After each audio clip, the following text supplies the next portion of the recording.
নমস্কার দর্শক বন্ধু, আমি জ্যোতিষ শ্রী বন্ধুরা, আপনারা যদি না চান যে আপনার বাড়িতে কলকি প্রবেশ করুন, কোনো অশুভ শক্তি প্রবেশ করুন, আপনাদের বাড়িতে সদা সর্বদা মা লক্ষ্মী বিরাজ করুন, সদা সর্বদা শান্তি বিরাজ করুন, রোগ শোক আপনার বাড়ি থেকে বিদায় করুন, তাহলে যে অশুভ শক্তি প্রবেশের যে মেন জায়গা সেটা কি?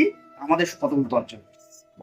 সদর দরজার মাধ্যমে কিন্তু অশুভ শক্তি এবং শুভ শক্তির আগমন ঘটে থাকে। তাহলে আপনি যদি মেন দরজা বা প্রধান দরজার সামনে যদি এই উপায়টা করে দেন, তাহলে নিঃসন্দেহে আপনার বাড়িতে কলকি কেন, কোনো রকমের অশুভ শক্তি আপনার বাড়িতে প্রবেশ করতে পারে না। আর কোনো রকমের অশুভ শক্তি প্রবেশ করতে না পারলে আপনার বাড়িতে সর্বদা সর্বদা শান্তি বিরাজ করবে। কোনো রকমের বড় ধরনের সমস্যার সম্মুখীন আপনাদের হতে হবে।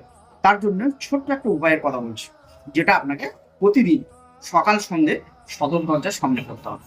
কি করবেন? একটা স্প্রে বোতল নিয়ে নেবেন, সেটা কাঁচের হোক বা প্লাস্টিকের হোক। তার মধ্যে কয়েকটা লবঙ্গ দিয়ে ভিজিয়ে রেখে দেবেন পরিষ্কার গঙ্গা জল দিয়ে।